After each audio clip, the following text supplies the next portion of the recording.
Hi, everyone. Welcome back to the Mortgage Heroes Weekly Podcast. I'm Andy. I'm Brian. I'm Will. Today, we are going to talk more about the Real Estate Commission lawsuit saga. We got a couple of articles on deck for me and the guys to talk about. We got number one, the agent commission lawsuits cast long shadow over VA, FHA, and homebuyers, both important to us, specifically VA. We'll get into that. How the cost of home buying and selling will change after the landmark court loss over real estate commissions. Mortgage rates plunge and demand finally inches back. And Powell says the Fed is not confident it has done enough to bring inflation down.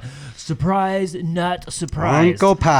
So let's go right into this week's topic, guys. The first one is coming into us from Housing Wire. This is agent commission lawsuit casts a long shadow over VA and FHA borrowers. So one of the most contentious issues in the minds of mortgage professionals recently is how the ruling might affect FHA and VA mortgage buyers.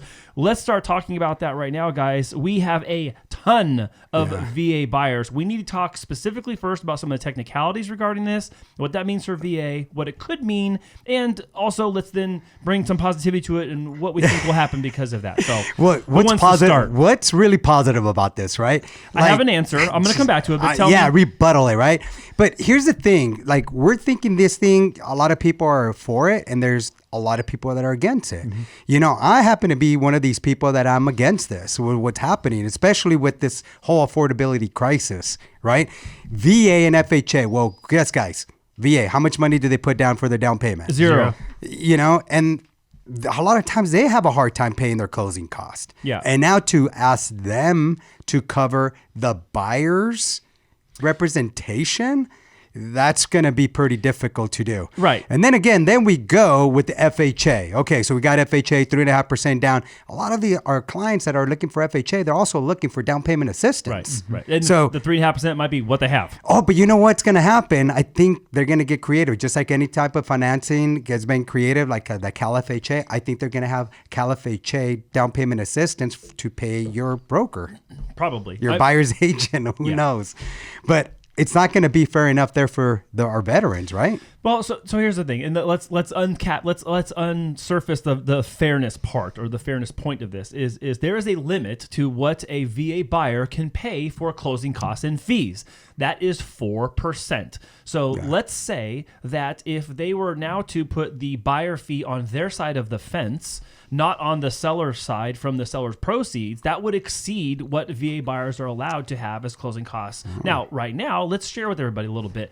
Some of those closing costs of 4% that we get, or that may be part of the deal, are to buy down the rate in some circumstances. That's correct. Pay closing costs, third-party fees, and expenses connected to closing and escrow, which are on sometimes 2 to 3% of the total purchase price. So if you add another 2 or 3% because the agent commission, they exceed the 4%, they can't do it. This is a big problem for BA buyers, potentially. Yeah. The reason I'm saying it's not one now is because it's not now. Yeah. And here's a very, very nuanced, critical argument I heard made about this case specifically for VA.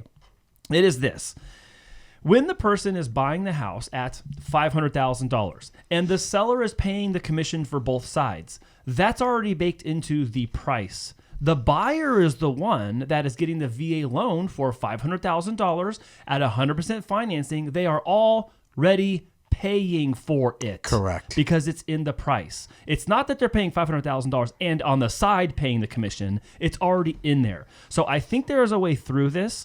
And I think that this is really going to be a technicality of lawfare and a technicality of contract law more than it is, well, tit for tat, they pay this, I pay that. Yeah. Yes? No? Yeah. But right here it says that even the VA, the Department of Veterans Affairs rules prohibit VA borrowers from paying any real estate commission. So now we would have to basically redo all the rules and all the laws just so it could fit this one case. But it doesn't stop there because at the end of the day, it's already baked in the commission, like you said. So then why do you have baked in the price? Baked in the price. I'm sorry.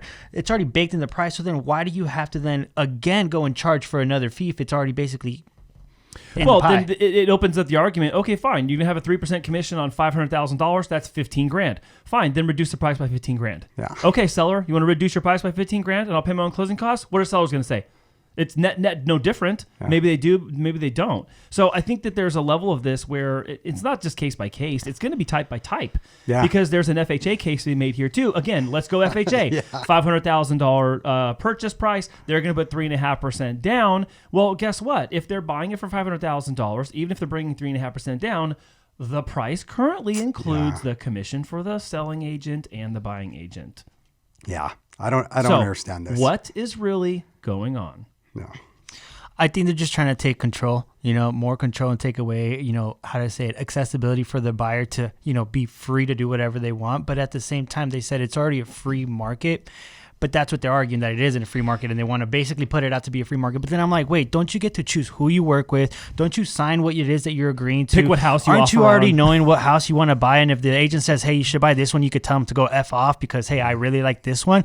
So for me, it's kind of like, yo, what is free market then? Give me the definition of free market so that I understand, because maybe this isn't a free market. But then it goes to the exact same thing. If we switch over to a different type of, structure, there has to be some set price, and at the same time, someone has to agree to it, and someone needs to be, in agreement all around to be like, hey, this is what's going to get paid. That goes there. This goes there, or else, there's no buyer's agents and people don't want to buy a house. Okay, so offline before the show, I was actually watching a commentary about this, and there was someone giving the example where the buyer in a municipality, the buyer's commission was actually taken out. The buyer's agents cannot receive commission for doing real estate transactions in this particular town.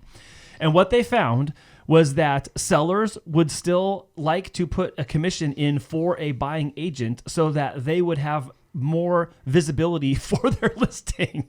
Hello. So even though the municipality had basically made it illegal to have a buyer's agent paid a commission for doing real estate activities in the transaction of real estate, the market said we still want them. Yeah. So does this even matter that there's a rule? Because isn't the free market going to figure its own way around this? Well, it's gonna bring exposure to the property, right? When you're offering a commission, it's just gonna bring that much more exposure. Right. So every seller has a different circumstance. There's some sellers that, hey, you know what? I'll wait a year, and there's other ones that I can't. I got a job somewhere else, so I'm gonna have to sell this property. So therefore, how do I make it enticing and encourage buyers to come in, look at my property? And I think also this is being handled with a kind of opinion or perspective that all situations are made equal, and they're not the same. No. I'm going to tell you something very personally to me. Yeah. When my grandparents had to sell their house because my grandfather died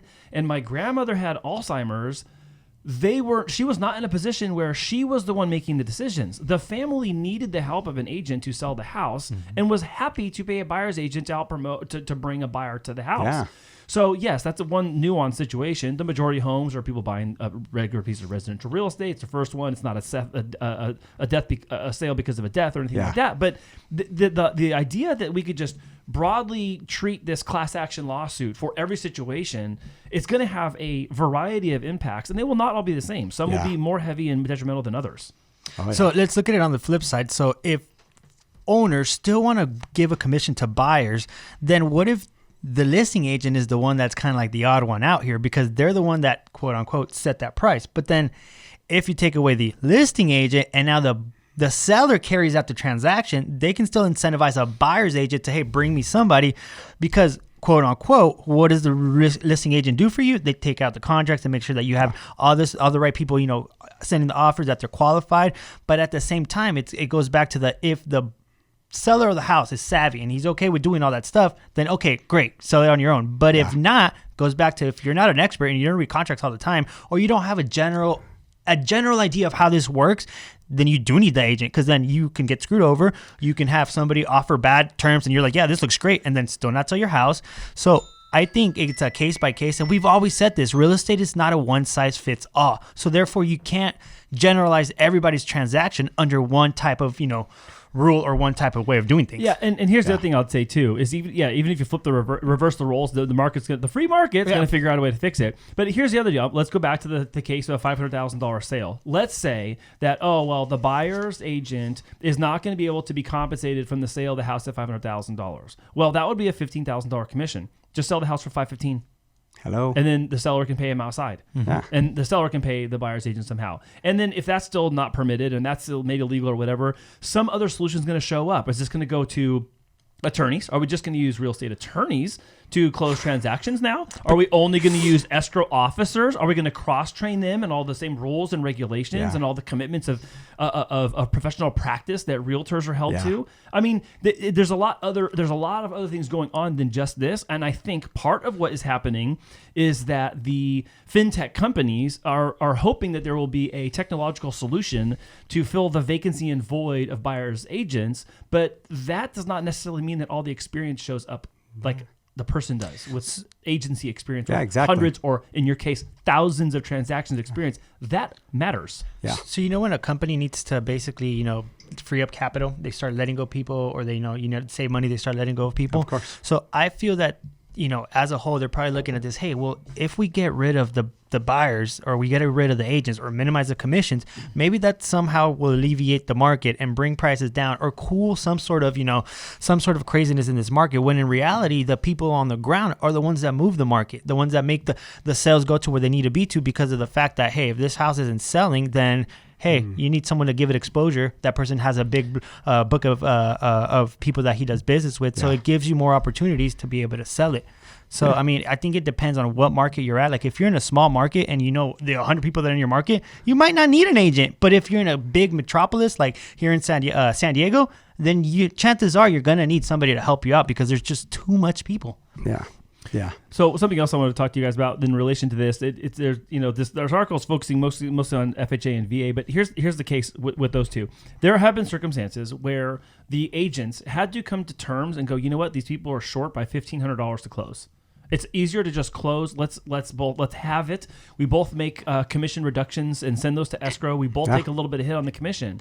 So now what we're saying is, if you eliminate the buyer from that transaction, it will now be only one agent or one seller, or the seller and their agent, to decide whether or not the deal goes through when concessions are needed. And sometimes reducing commission is the easiest way to close those gaps. Yeah. Because if someone doesn't have the additional $1,500 in this case, that's just not going to fall out of thin air into their lap and land in their escrow account to close that deal. And so, but here's the other thing too, and I want to make sure I make this point, because there's a lot of people like, realtors suck. Everyone in business and finance sucks. Okay, fine. But here's the thing. It's also true that when people are in a bind and they need that $1,500, the professionals step up and do it. Yeah. That's the deal. That is part of what comes with it.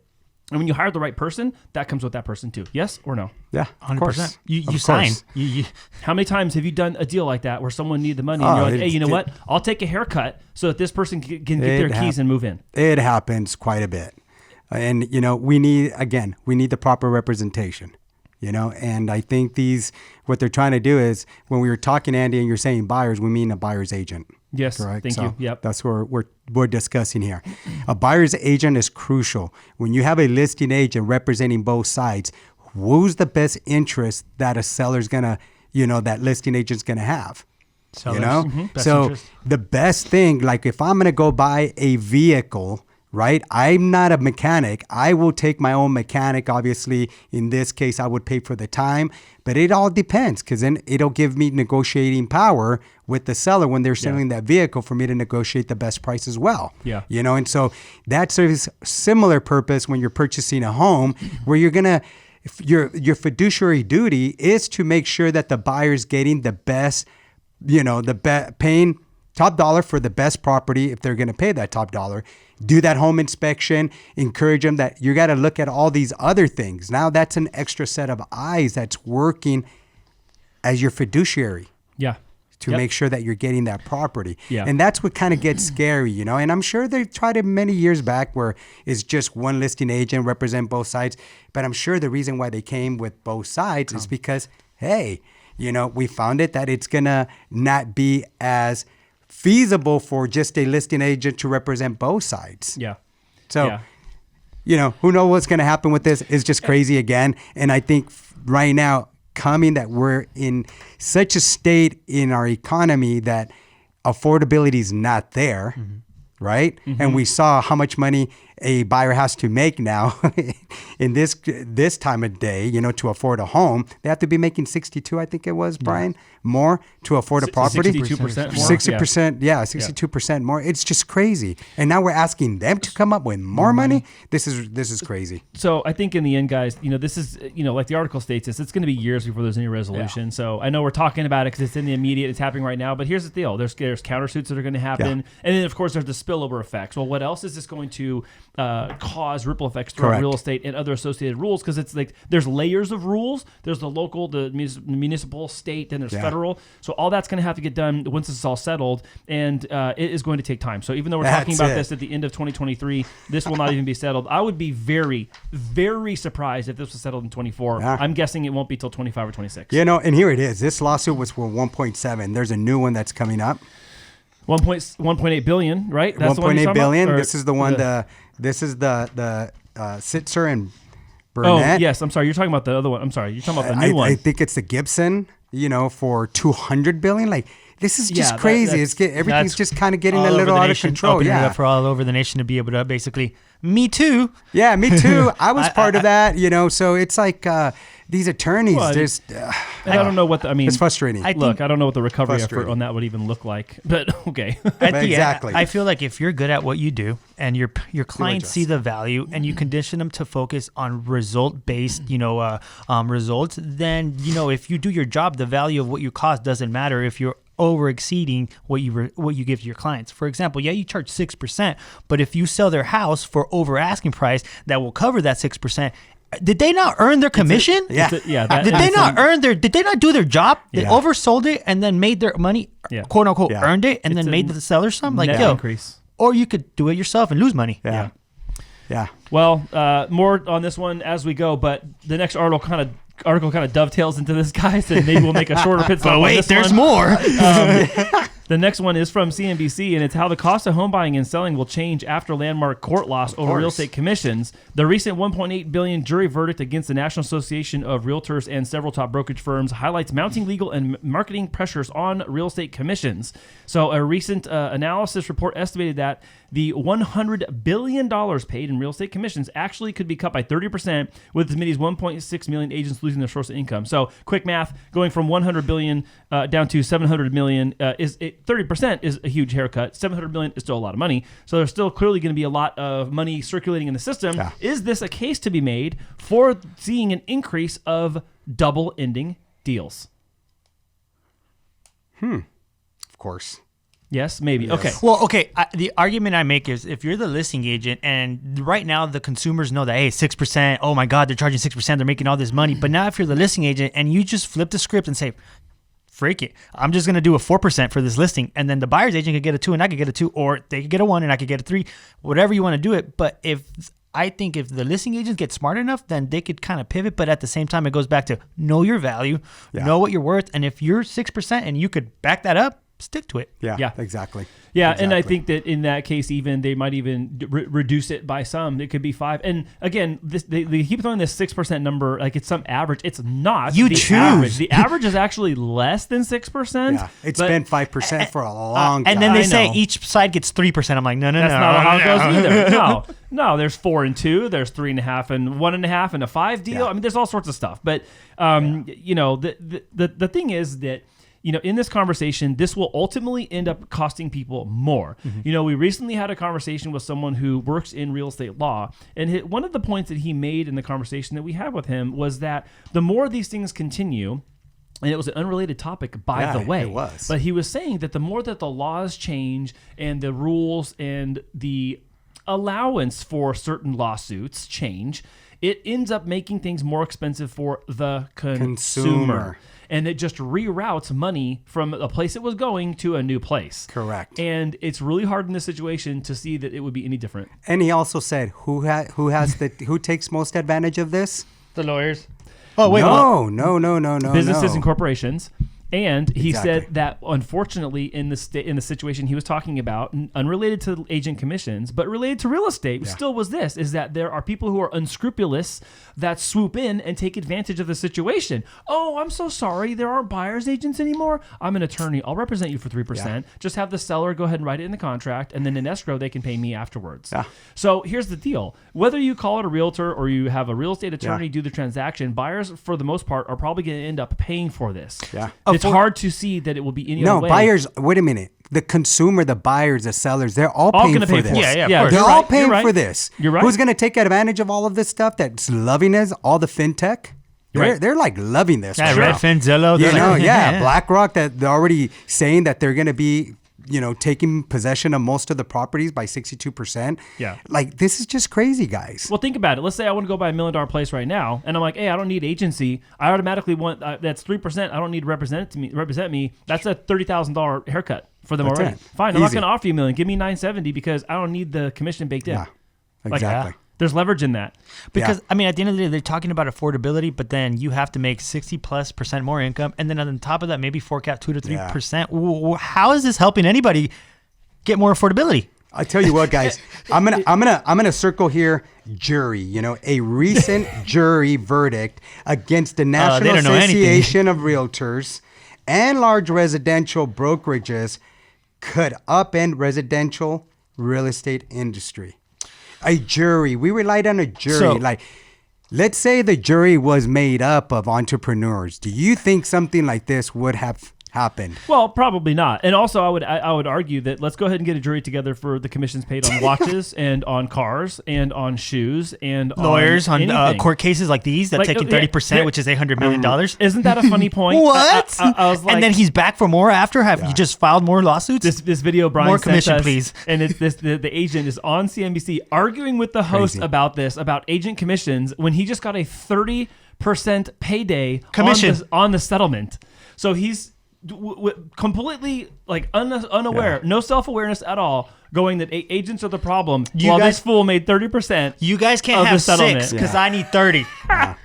Hey, But and he hey. pronounces realtor. Realtor. realtor. He's a relator. Relator. A realtor. Going back to what you said about a jury, so for those that follow the economy, the SBF FXT case just happened not too long ago, right? And the jury that they chose was just made the day before. One of the things that I caught in the commentary I was watching as they were unpacking it was that the jury had no idea what the numbers meant when they broke down everything, this number, this billion, this nothing. But the one thing that did catch the jury's attention was the emotion in the defendants and the way that they were saying certain things. That's what basically helped them make up their mind, because they're like, the numbers did not make sense at all. But as soon as emotion played in, the jury was like, oh, we know who's guilty. Oh, we know who's doing it. Oh, we know. Okay, we kind of all make sense. But they themselves said the numbers didn't make any sense. There you go again with this. I'm going to go ahead and compare it and say, okay, the jury probably went off the emotions of the homeowners, this, and that. So therefore, made it a lot easier to make a decision based off emotions rather than data and logic. So I think a couple things are going to happen here. We are literally facing the law of unintended consequences. I think that because of the result of this lawsuit, there will be some consequences that aren't being looked at far enough downstream.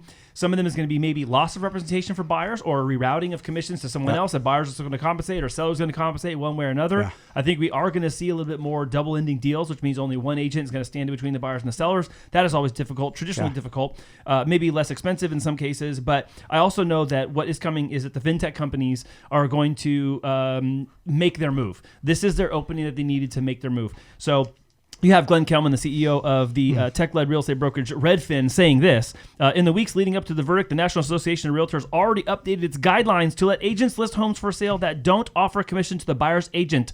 Traditional brokers will undoubtedly now train their agents to welcome conversations about fees. This is as it should be.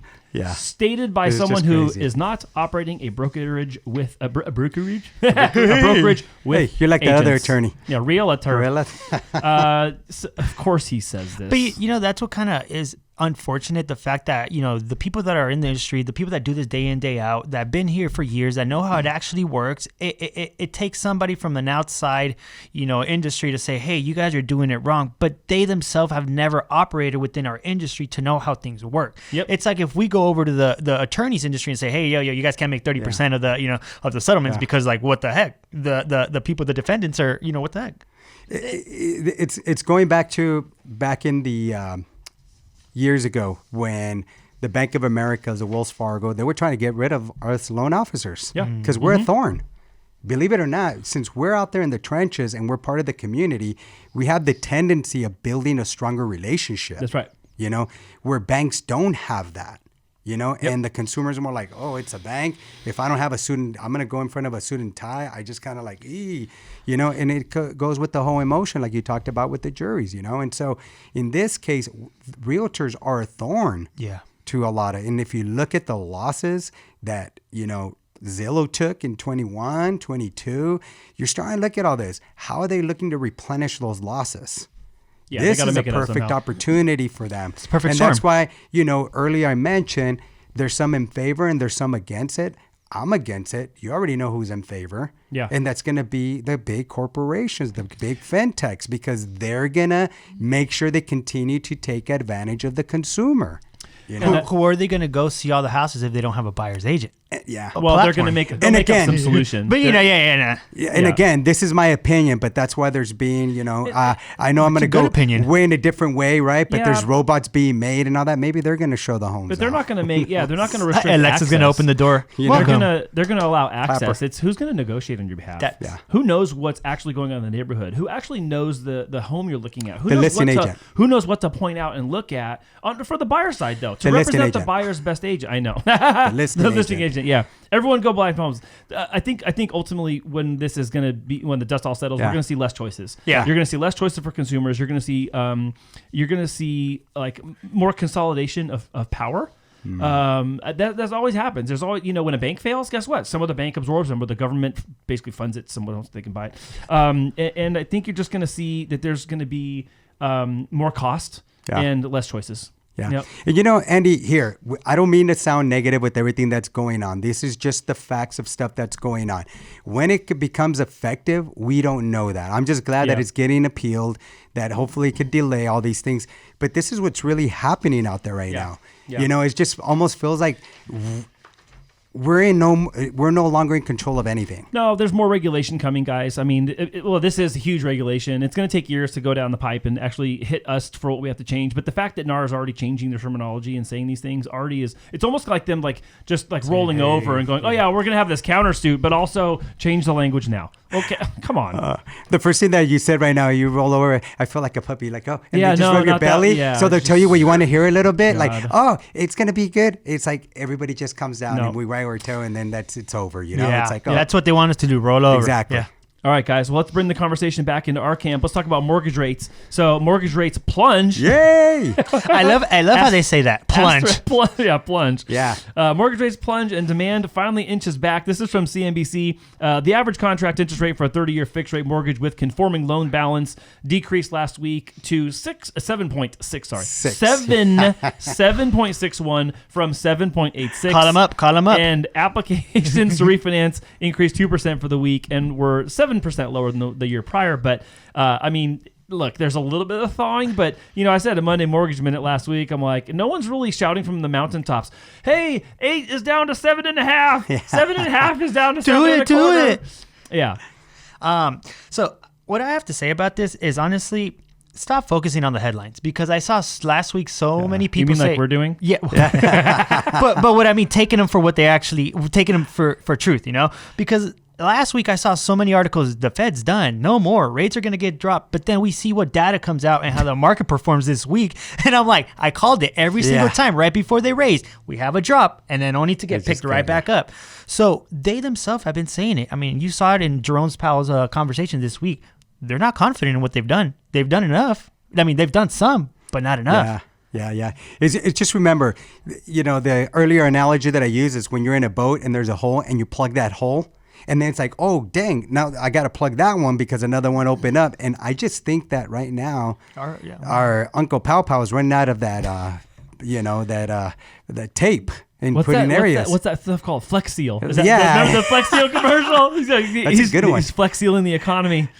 I sometimes want to go into that information and just buy it because I'm one of those. I'm very vulnerable with that. So last week, yes, mortgage rates did see I would say precipitous drop relative to where they came from, but they're only going to return there. It's because the problem is not solved. So let's just quickly, for everyone listening and watching, let's address the mechanics of this. We are not out of the woods yet when it comes to the Fed accomplishing their mandates of returning inflation back to 2%.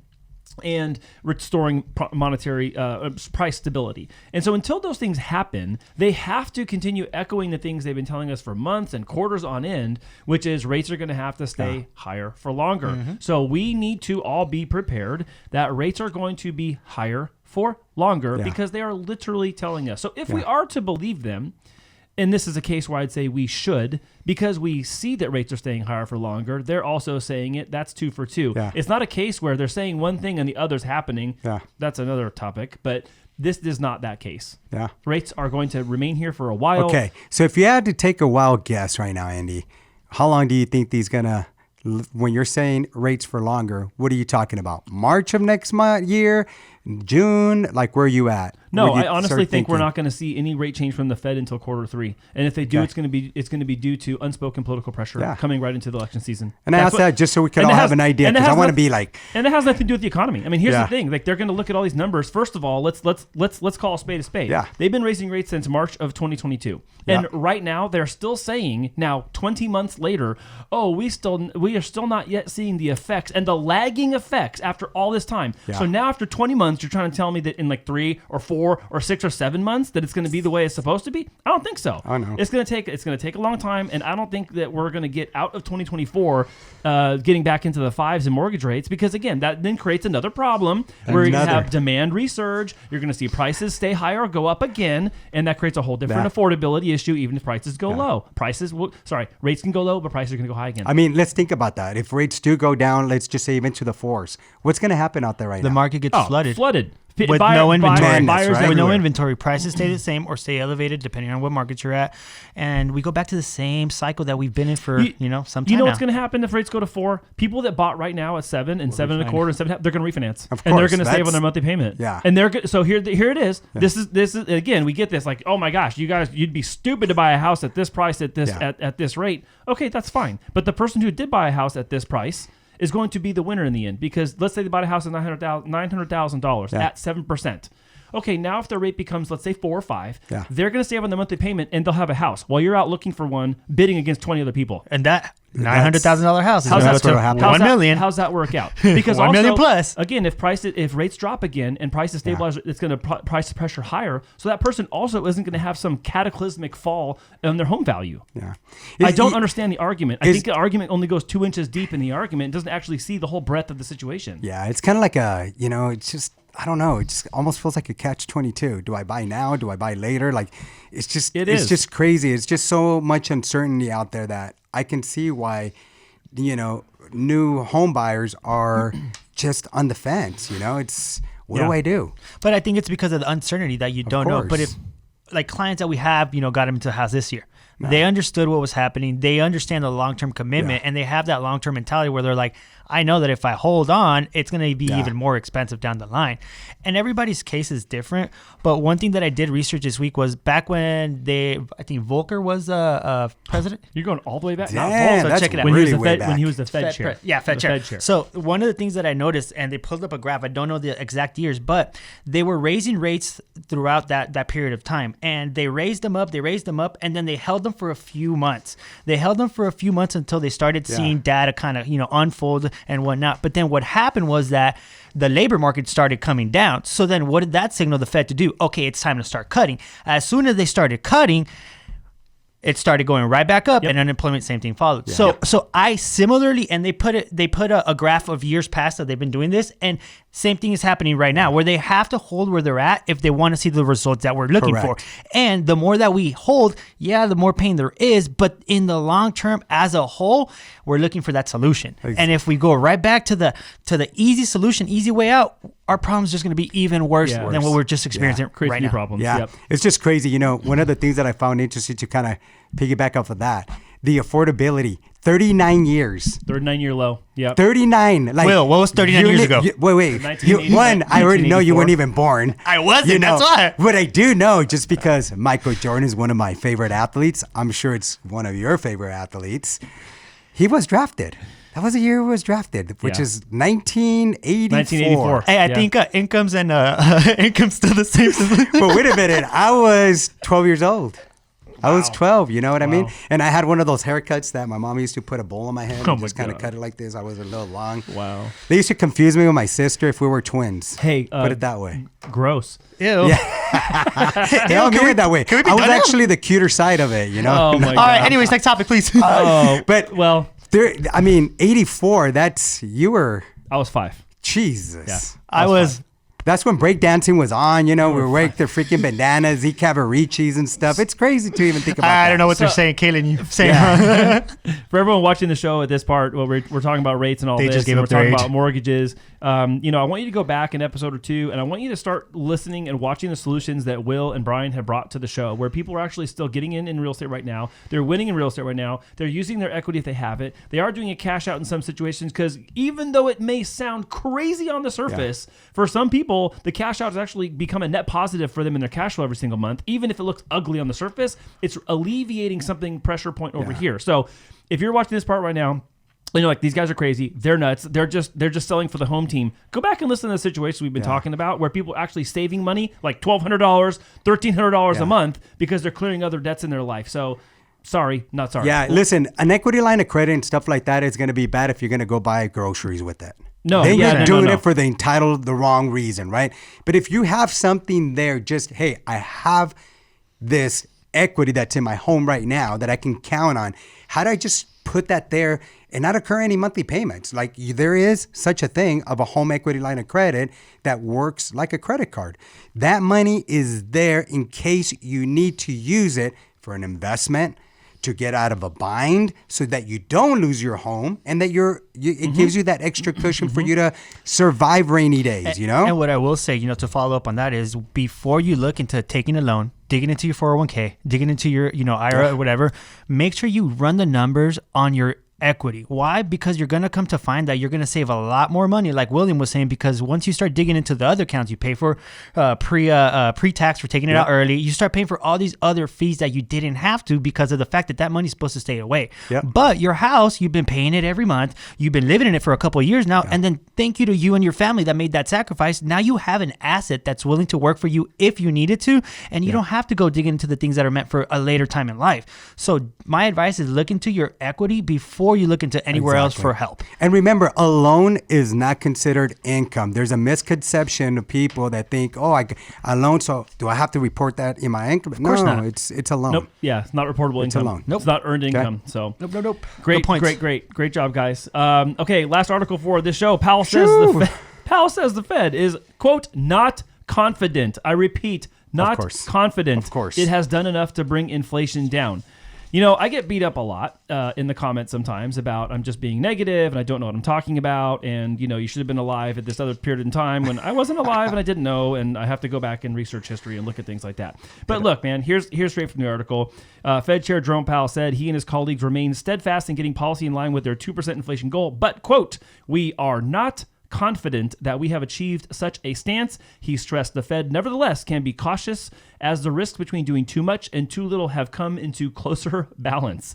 So it's kind of admission that they were not in balance, and they're getting closer but not totally in balance, while at the same time priming the pump a little bit for like, hey guys, we might not be done yet. Yeah. So December, I don't know, 14th, 15th, 16th, something like that. is it their man on the 3rd they're meeting on the 3rd? I don't remember. Sometime in December. Yeah, it's going to be September 3rd or so. You guys talk, They're gonna I'll meet. figure So it out. let me ask you, increase? I think they're going to hold. And the Fed funds? They're going to stay. They're going to hold. I think it's on the fence. I think there's actually a 50-50% chance that they're going to increase, because here's why. Why is he saying this? Yeah. They just had a meeting. Okay. They just had a meeting days ago. It's just prepping people up. Why it's are they prepping saying this? Because they're saying higher for longer, and their terminal rate is now what, 5.25 to 5.5. Okay, why is he saying this? Yeah. Well, I mean, the market sees it before. We saw it this week. Oh yeah. The last couple of days. And that's what it is. It's just it's like that dog. Just turn over. Let me rub you in the belly. Ah, good. And then But it's crazy because everybody, the previous was like, plunge, rates are down. Yeah. But we know what's really happening here. It's a short term, cycle. I really feel that they're going to finish off the year. They're just going to finish it off and increase it another 0.25%. That's my they take. could. The next FOMC meeting is December 12th to 13th, 2023. Okay. Yeah. So I didn't remember off the top of my head, but was quick 10 look days. up. No, you're good. It's December 12th to 13th. Yeah. I agree. I think what they're going to do is make a. So my personal opinion is yes. I am saying 50-50, and I'm also saying they are going to increase it. I'm more towards He's already saying that they're not really confident. He could be using much different language, knowing that the weight of the words they speak matters to markets, matters to everyone that's watching. I think that he knows exactly what he's saying. I think we're going to gear up for another 0.25%, and then they're going to let that ride for at least the first 2 quarters of 2024. Yeah, absolutely. Mm-hmm. Crazy. They might have to succumb to political pressure in quarter 3. Well, there's Uncle Pow, and we say Pow just because he keeps powing us. And it is. Look, here, again, I'm going to go down the same thing of why are they saying this? He's saying that more work could be ahead in the battle against higher prices. The Federal Open Market Committee is committed to achieving a stance of monetary policy that's sufficiently restrictive to bring inflation down to 2% over time. We are not confident that we have achieved such a stance. So, look, he's saying that it needs to be well above where the Fed would like to see it, which, by the way, historical note, is well above where they thought they'd need to take it. So they've already been wrong once. They've already been wrong twice when they said transitory. I'm not going to go any further on them. But this whole significantly restrictive and higher for longer thing means that they are not yet ready to say, we're done. They're just saying pause. And they're still saying pause. And he makes a prediction here, speaking to the investors. Chairman Powell issued a warning to investors too giddy on prospect of rate cuts next year. So he's already telling investors, hey, don't get your hopes up. Yeah. I know all you guys are saying rates are going to come down. But the Fed will be true to its mandate and hike further should inflation reaccelerate. And we've talked about this on the show before. I talked about reinflation. I talked about that happening back in the Volcker days, where you do that and then you see reinflation. I got you guys on that one, huh? Rears its ugly head. And here's the other thing I would like to say too is, he's telling investors now don't get too giddy, but that also might be because he wants to surprise them positively at some point next year. So, hey, that Brian, could be true. You know what? I don't know if I can get you a raise in 2024. Hey, Memo, we already know that we're going to give him a raise in 2024. Let's not tell him, but hey, just don't be too giddy about it. And I'm hoping that's the case. Right. But well, for the economy. Yeah, of course. But then all of a sudden we go, hey, by the way, you know what? You've been doing a really good job. We're going to give you a raise in quarter 3. So I think that's honestly part of what the game is at afoot. And much uncertainty. Hey, here's the deal, guys. History will judge me before they judge you because I'm the one that's always saying this crap. So it's going to judge me probably even more harder because I take a little more hardline stance and I'm a super big dork. But I think that's what's going on. They're priming everyone right now. They're getting ready to maybe make a last move, and then we'll have to see. Look, I'm going to read straight from this because it's the best thing to do. If it becomes appropriate to tighten policy further, we will not hesitate to do so. We will continue to move carefully, however, allowing us to address both the risk of being misled by a few good months' data and the risk of over-tightening. That says very clearly to me that they do not know yet if they are done. Correct. There you go. That's my answer. Boom. Anything else, guys? Anything else on Jerome Powell and the Fed? No, Uncle Powell just keeps... You see how he kicked out those people that came in, the climate protesters out of the room. Yeah. Well, one last thing though, because they made mention of this in the article. They're talking about GDP, and how GDP is looking really good. And one of the things, another thing I remembered, they keep saying, oh, we're going to have to see below trend growth for a long time. Well, guess what? That's not happening either. There's no below trend growth happening. In fact, it is way higher than trend, and that is again working against them. Yeah. The article goes on to say as well, unemployment remains low, though the jobless rate has risen 0.5 percentage point this year, a move commonly associated with the recession. So we're yet to see some pain in the labor market. Oh, no. Softening in the labor market. Softening the labor market. Hate me in the comments. Yeah. All right, guys. Run it up. Let's see what you guys got to say. Interesting, Uncle Powell. All right, guys. What was your favorite part of the show today? Memo, go. My favorite part of the show is the appeal. The appeal. We're fighting back for that. And I think more people, bigger companies that are part of the real estate need to go in there and support Keller Williams. Go Gary Keller, go in there and support him. I'm just surprised why more people didn't actually, support them. I'm surprised that Remax just, went for the settlement instead. Let me just, over. So I'm just glad that they're appealing this, because there's other people like myself, this is my opinion again, that they're seeing that the buyer does need the proper representation. I don't think something's broken. We're not colluding to anything. Like, it's just crazy. So my biggest takeaway is, like, I'm glad that all this is getting appealed. All right, Brian. My favorite part is I feel that, we're pretty darn close to the pulse of how things are moving. And if not, we're, very good at being able to see, what direction things are going to look. And I mean, it's all in the data. So, I mean, it's not like we're smarter than anybody. We're just looking at the stuff that's coming out, rereading it, and giving it our twist on it. So for me, my favorite part is just being able to, voice our opinions. Hey, we might be wrong. We might be right. But at the end of the day, we're just sharing what you probably aren't looking at, and we want to make sure that you get that information. So awesome. Yeah. My favorite part of the show today, guys, is being able to bring context to these things. It's one thing to read the headline, watch a 90-second or 2-minute piece on CNBC or Bloomberg or Reuters or somewhere else, and just kind of watch someone talk about these things. But we're in this office every single day. We're talking to borrowers every single day. We're talking to realtors every single day. So whether it's about the lawsuit, whether it's about mortgage interest rates, whether it's about the Fed, we're touching all of those things all the time. And as a personal thing, I will say that, following the Fed, I started to do in 2007. I went back in my archives and I found my one-page newsletter. When I still had hair, I wore a suit and a tie. And I would write a one-page newsletter about the Fed's latest decision. And I would email it as a PDF attachment to my realtor partners and my referral partners. That was 16 years ago, 2007. Wow. Yeah. So I found that the other day. And I was like, whoa, man, wow, I was a nerd. Well, I think that's why you lost your hair. Big nerd back then. 16 years later, I'm doing a video newsletter. Yeah, video newsletter for Brian. So yeah, I mean, again, look, there have been times when we're wrong about things because we're just wrong and things change. But there's a lot of times, look, you get this far down the road, you just know stuff. Yeah. You just know it because you know it, and you see it because you see it.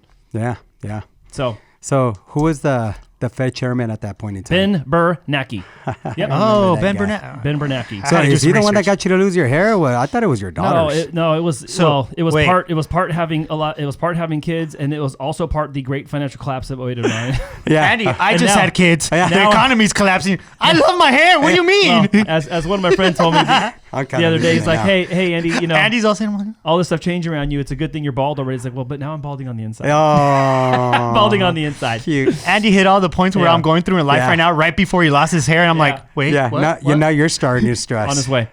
Well, you guys, thank you so much for another great show. Yeah. Thank you so much for everyone who's watching and listening. Make sure you put comments in the comments box, like the video. Be sure to subscribe if you're watching on YouTube. Turn on notifications so you catch every episode. For those of you just joining us now, we are on channel growth mode, Q4 for 2023. We have a brand new show. Actually, no, we have 2 brand new shows launching in 2024. We've already started production for those, so gear up for January. We got some really cool stuff coming for y'all. And everyone watching on Apple and Google Podcasts, remember to subscribe for direct download every time we launch a new episode. You guys, you did awesome today. Thank you so much for being on the show, and we'll see you again next week. Bye.